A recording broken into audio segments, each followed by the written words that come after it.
gülünç bir vəziyyətdən danışacağım. Bir dənə bəyənməni əsirgəməyin. Bir dənə bəyənməni əsirgəməyin. Bəyənənlər var olsun. Gülünç vəziyyətlərdən biri. Görüş vaxtı Çin lideri Çin dilində danışır.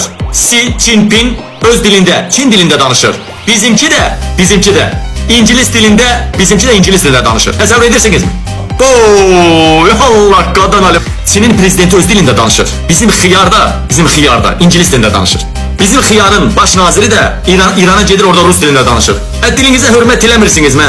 Bu dilinə hörmət eləmədiyiniz xalqın trilyonlarla sərvətini yeməmişsiniz mə? Satı qırıq köpək uşağı. Bizimki də öz dilində danışmaq əvəzinə bir məqam İngilis dilində danışdı. Dalınca iclasda bizimki öz dilimizdə danışmaq əvəzinə Rus dilində danışıb Çin dilində Çin liderinə tərcümə olundu. İlham Əliyev Rus dilində danışıb. Buna baxın. Xi Jinping Çin dilində, öz ölkəsinin dilində danışır. Bizimkinə İlham Əliyevə İngilis dilində tərcümə olunur. Baxın, Çin prezidenti öz dilində danışır, İlham Əliyevə İngilis dilində tərcümə olunur. Amma İlham Əliyev Putin'e girmək üçün, Putin'in qucağından düşmədiyini, qızın iki adaqlısı var, onu en azından mesajını çatdırmaq üçün, Putin sen beni xahiş elədin, bura qədər gətirdin Çin prezidentinin qabağına. Sənə yenə də sadiqəm bildirmək üçün İngilis dilində də yox. Bizimki də öz dilimizdə də yox, İngilis dilində də yox, Rus dilində danışıb Çin dilində tərcümə olunubdur.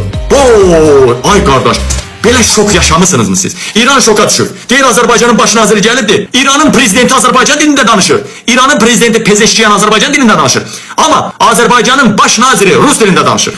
Dəhşətdir. İngilis dilində tərcümə olursa sən də İngilis dilində danış. Rus dilində olursa Rus dilində olsun söhbət. Dəlisiniz siz. Allah.